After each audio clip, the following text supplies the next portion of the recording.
Matthew 5:17-19 says, "Do not think that I have come to abolish the law or the prophets." Okay, this is the teaching of Christianity, that Yeshua came and he abolished the law. Okay, he's saying plainly, do not think that I have come to abolish the law and prophets. I have not come to abolish them, but to fulfill them. For truly I say to you, until heaven and earth pass away, not an iota, not a dot will pass from the law until all is accomplished, until all of the law and prophets has been accomplished, which includes heaven and earth passing away, written of in the prophets. It includes his second coming. So until that has actually happened, nothing will pass from the law. He says, it says here, not an iota, not a dot. Okay, what he actually said was not a yod, not a tittle. A yod is what makes the y sound, the letter that makes the y sound. So Yeshua starts with a yod, and it looks like an apostrophe.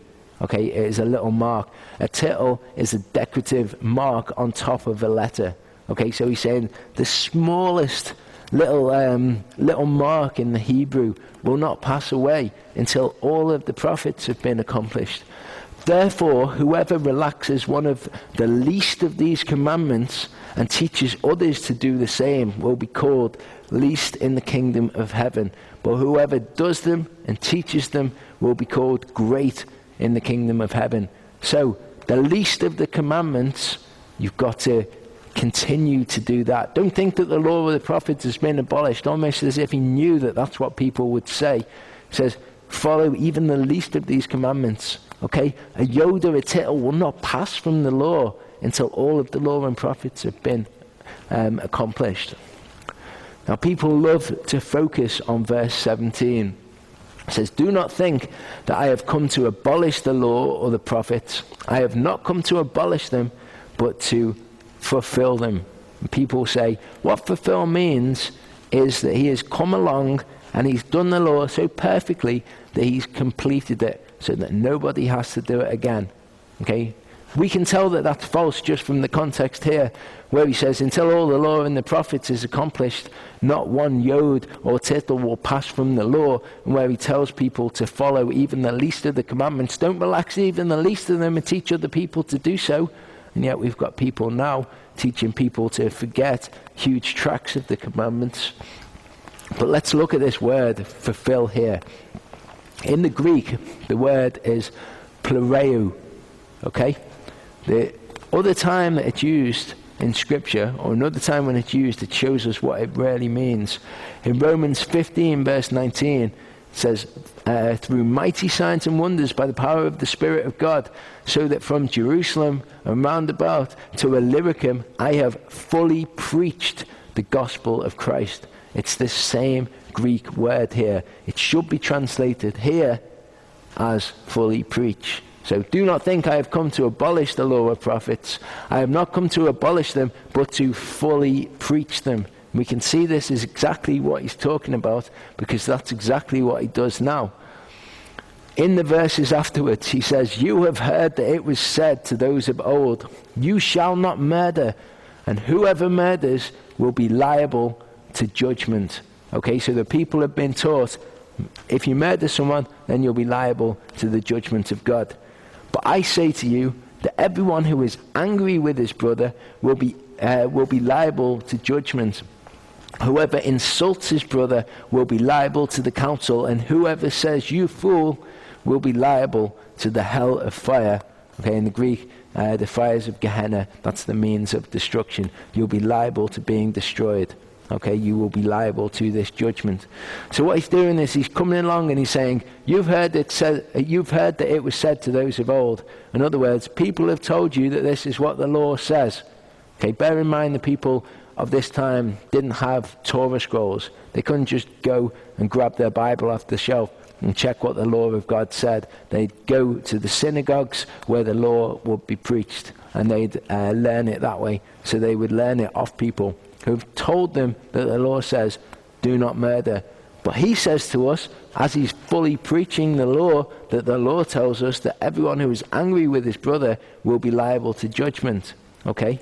The very next law that we look at in this Torah portion says, if men have a quarrel and one strikes the other with a stone or with his fist, and he does not die but remains in bed, if he gets up and walks around outside on his staff, then he who struck him shall go unpunished.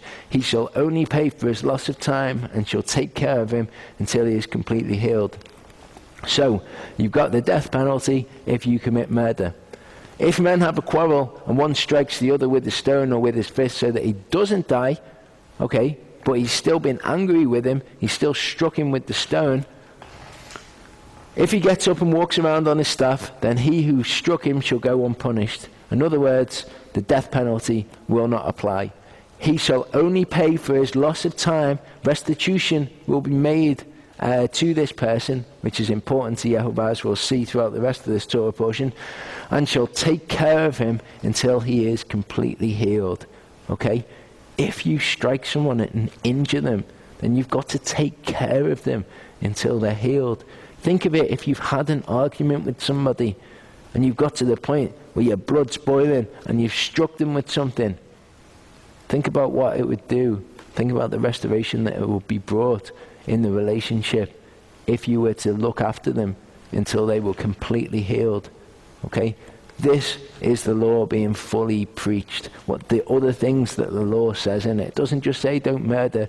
It says if you have a fight with somebody and you strike them and you've injured them, then you've got to look after them until they're completely healed. Yeshua was pulling these principles out of the law, and that's what we're to do. The law isn't just for the objective set of circumstances that it deals with. When it's talking about, if an ox falls into a ditch, okay, and it's not being covered over, it's not just saying if an ox is fallen into a ditch that's not being covered over, then this should happen. It's saying in circumstances like this. So, according to that law, if somebody's dug a pit and they've not covered it over, then someone's animal comes along and injures themselves because they've been negligent or reckless as to the animal hurting themselves, then they must make restitution to its owner. But there's a principle there, a principle that we can observe. Okay, if you've been negligent or reckless and you've caused damage to another person, then make restitution to them. Okay, Paul does this when in 1 Timothy 5:17-18, he does this throughout Scripture. This is a good example of it. Let the elders who rule well be considered worthy of double honor, especially those who labor in preaching and teaching. For the Scripture says, you shall not muzzle an ox when it treads out the grain, and the laborer deserves his wages.